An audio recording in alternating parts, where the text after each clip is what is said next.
Well, hello there. You know, I've been thinking, so I might as well get in a little bit of trouble. I know. I'm done. Maybe 2, 3, 4 people watch my videos, but that's okay. I'd rather more people, because I think I know a few things. I wonder about a few things people ought to think about. Well, I got to thinking about all this global warming and climate change stuff. That stuff that John Kerry been spouting over there in that COP28 and what those other people been spouting about it and all this kind of stuff. And I got to wondering, just exactly, seeing how they're spouting all this stuff like great messiahs of the world, and they're going to save the world from all this stuff. I got my doubts, because here in the United States, you know, they're coming along and they're attacking our automobiles, they're attacking our gasoline for cars, they're attacking our fuel oil for homes, they're attacking all this stuff, the coal that we used, and things like this. Oh, them all so terrible, and oh yeah, oh, suffer, the sky is falling. Well, I'm kind of curious. I want to know.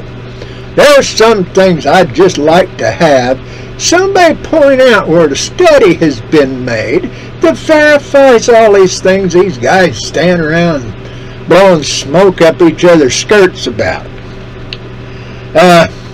There's one big one. Okay, now I've made comments about these cities being heat sinks before. All right.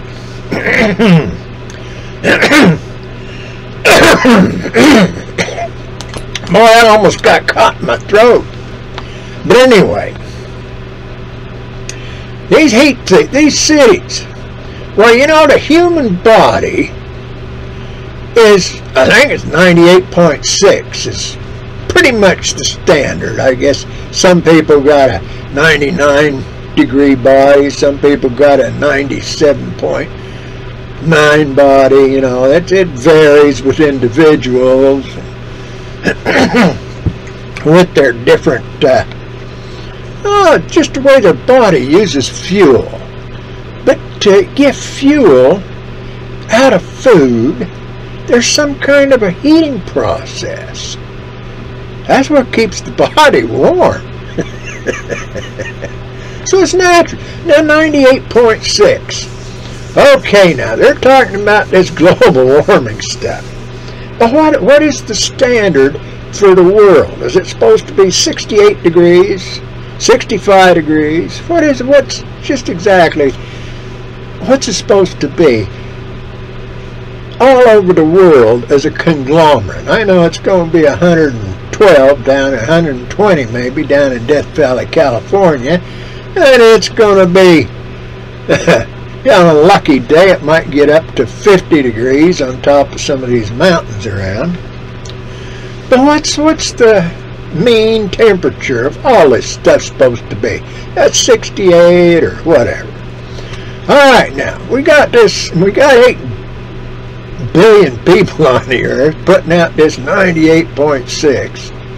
So right there, that's a thing for the world to fight to cool all that down. Now we build these big, huge cities with these tall skyscrapers and everything. We got to have special pumps to pump the water up, and got all this stuff going on. Well, you know, now you go into a church, or you go into a school building, or you go into, well, go to Las Vegas or Atlantic City and walk into a casino, say at 3:30 in the morning when there ain't many people out and around. It's cold in there because them big chillers, air conditioning is turned on and blowing. So it gets in there and maybe they're set at something like 65 degrees to keep the temperature, okay? Now, in the daytime, when they get that body mass in there, and them machines get to really running instead of sitting there on their standby, whatever they do. Well, you know, that's a lot of heat, because by the time that gets full of people, the temperature in that building's going to be 80 degrees, and the chiller's holding it down. Well, now that chiller, it's sitting out there, and it's taking the heat out of that casino, or out of that church, or whatever, and it's pumping it up to somewhere. Some places it's outside on the ground, but in them big tall buildings it's all up on the roof and that, I think. But you get up there and it's blowing that hot air out into the atmosphere. So now this city's sitting there, and maybe Mother Nature's got that city at 80 degrees, according to whatever's going around. But by the time it pumps all that crap out of the inside of those buildings, Mother Nature's fighting, and she can't keep it below 95 degrees, say.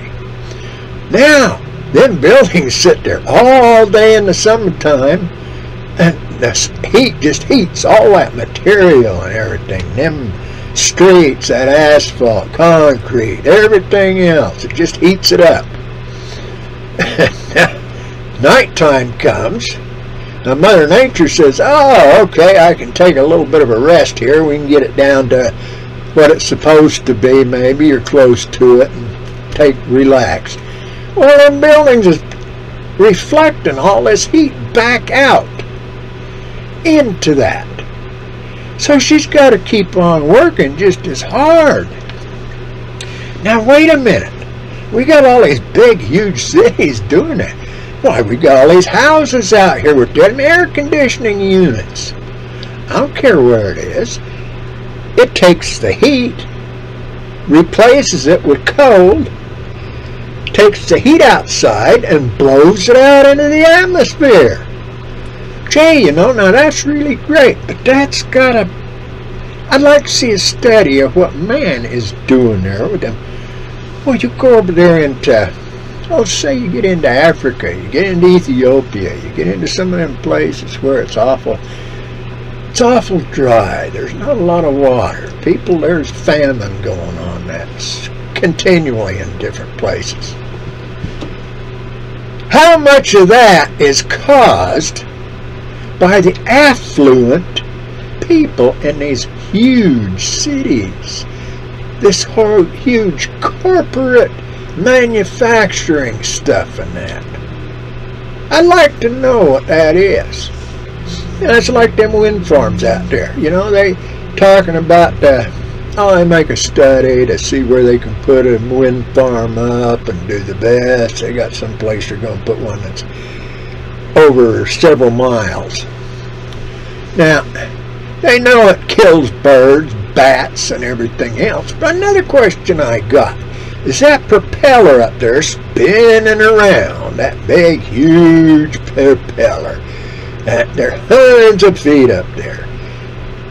And you got thousands of them in an area. What does that do to the airflow, the natural airflow of Mother Nature's symbiotic realm out here? Kills birds and bats and everything else like that. But what does that wind flow do? Does that have an effect on the air currents, on the way the different weather conditions move around and everything? Get enough of them and it might have pretty good effect on stuff, certain areas and that. Now them solar farms they put out there, hundreds of acres of them beautiful chips sitting out there, absorbing that sunlight, turning it into a usable electricity. What effect do they actually have on the environment around them in an area for hundreds of square miles around those big. Has anybody done a study on that? Now, those transmission lines and batteries, we know that electromagnetic force can be good or it can be hazardous.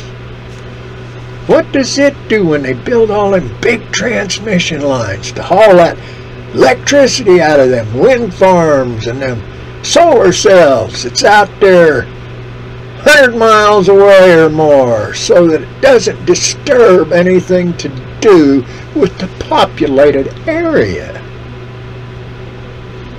What do them transmission lines with all that electromotive force and that around, what does all that do? Anybody done a study on that? The environment? You know, I got a lot of things.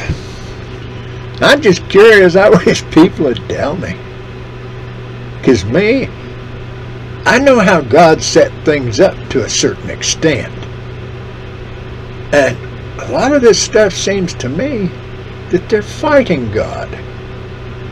Well, being a religious man, that bothers me. Because if they're fighting God, they're fighting on the devil's side. Remember when all them Muslims used to talk about the great Satan? Actually, they were talking about the corporations and stuff. They weren't talking about the American people.